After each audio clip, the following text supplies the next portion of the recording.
host. Live from the largest sports team on local television, this is Friday Football Focus. Hey, don't be frightened on a Friday the 13th Football Focus. We have a scary good highlight show. I am Mike Klan. Let's check in with senior reporter Dave Alley, who has a Mammoth Mountain League matchup, Mission Prep at Arroyo Grande. Mike, it's a first place showdown here in Doug Hitchens Stadium. Arroyo Grande and Mission Prep coming into this game tied atop the league standings with records of 4-0. So whoever wins will put themselves solidly into the driver's seat to win the Mountain League title. Teams played twice last year, including the second round of the playoffs. Royals won both, so maybe a little extra motivation for AG. Opening possession, Eagles drive it right down the field and finish it off with a short Junior Hurley touchdown. Eagles with a quick 7-0 lead. Couple of plays later, Mission responds, airing it out. Thomas Glenn to Luke Terry. Looks like it may go the distance, but Levi Childers with a touchdown saving tackle, and that was big since the Royals would have to settle for 3. Cash Trevison splits the uprights. Eagles lead cut to 7-3. Move to the second quarter. Eagles defense coming up big. Glenn rolling out, throws it, finds trouble. It's Hurley picking off the pass. Hurley getting it done on both sides of the ball after the turnover. Eagles inside the 10, but it's the Royals D coming up with a big play. Armand Clayton recovering a fumble. Recurring theme for AG, 5 times inside the 10-yard line and only 1 touchdown on the night, but the Eagles defense made up for the lack of offense. AG bottling up Royal star Drew Harrigan all night, stifling the Mission Prep offense. It was 10-3 at the half. Not much offense in the second half. In fact, no points late in the game. 4th and 4 in their own territory. Mission Prep goes for it. Really their last chance, but the pitch to Harrigan hits the ground. AG takes over and drains the clock. Arroyo Grande in a tough one outlasts and beats Mission Prep 10-3. So the Eagles get it done. They win an absolute slugfest, but come out with the big W. AG improves to 5-0 in the Mountain League, 7-1 overall. Next Friday, they'll be on the road at Santa Ynez. As for Mission Prep, they fall to 4-1 in league play, 6-2 overall. And next Friday, their home finale, they will host Righetti. In Arroyo Grande, I'm Friday Football Focus reporter Dave Alley. Back to you, Mike. Just win, baby. St. Joseph hosting Righetti in the battle for the shield. On guard, Tony Almanza has the action. Hey Mike, big rival game tonight. St. Joe's is coming off a big win last week. Righetti, they lost their game and are now trying to snap a 5-game losing streak. The Knights have won the last 8 games in this rivalry. Let's see how tonight's game goes. The battle for the shield on the line tonight. Since the rivalry resumed back in 2010, St. Joe's leads the series. On the first possession for the Knights, it's Carter Vargas taking the handoff and moving the chains for St. Joe's. It's Vargas again, but this time the ball gets stripped by the Warriors and the Knights' drive comes to an end. But Righetti not able to do anything with the ball and the Knights back on offense. Nicholas Matalatia connects to Colin Fozzie on a 28-yard touchdown pass for the first score of the game. The Knights were driving late in the first, but Derek Reynosa steps in front of the pass and intercepts it. Reynosa takes it to the house for a 65-yard touchdown return for the Warriors.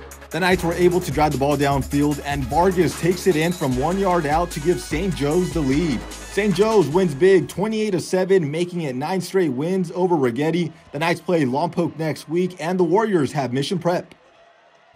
Thank you, Tony. More rivalry games, 57th annual Battle for the Good Land. Dos Pueblos at San Marcos. Very special guest at Workington Stadium tonight. 2004 San Marcos graduate Alex Mack. The Royals retiring his number 65 jersey during a ceremony. Mack starred at Cal Berkeley, then 13 years in the National Football League as an All-Pro center. Last month, Mack was inducted into the Santa Barbara Athletic Roundtable Hall of Fame. Great to see the return of the Mac. Now to this year's Royals. They were in a defensive battle in the first half with Dos Pueblos. Benji Dunson and Iad Ahmad Reda on the stop for Dos Pueblos. Royals punting looks like it was going to be a fake, but the snap was to the up man was high, and DP smothers the play, but the Chargers could not take advantage of the good field position. Royals get the ball back. Last play of the first quarter, Nathan Jones, big gain, running across the field, and it was scoreless after 1 quarter.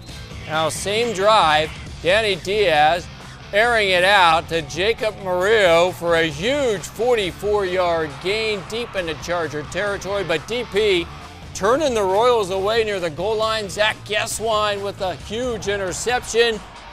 It was big until the Royals get the ball right back. Nathan Jones, the interception, and San Marcos going to set up shop near the red zone.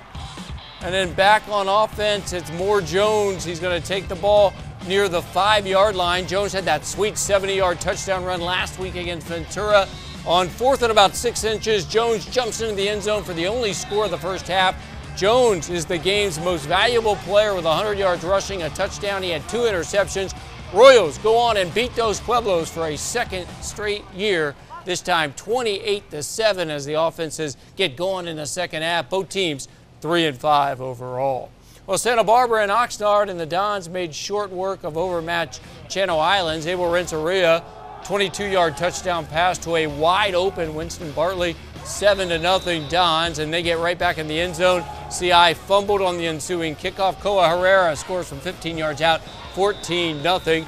Dons defense turning to offense. Jacob Navarez with the interception. He brings it back 43 yards the other way for a pick six, 21-0 after 1 quarter. Don's defense liked putting points on the scoreboard so much they do it again. A moment of zen. Zen Lu with the sack in the end zone for a safety. Raiders down 23-0. They have to kick the ball away to the Dons following the 2 points. And Winston Bartley heads up field. He never gets touched on his way to a 75-yard return for a second TD of the half. All right, 0.8 of a second left in the first half. The Dons find time to score again.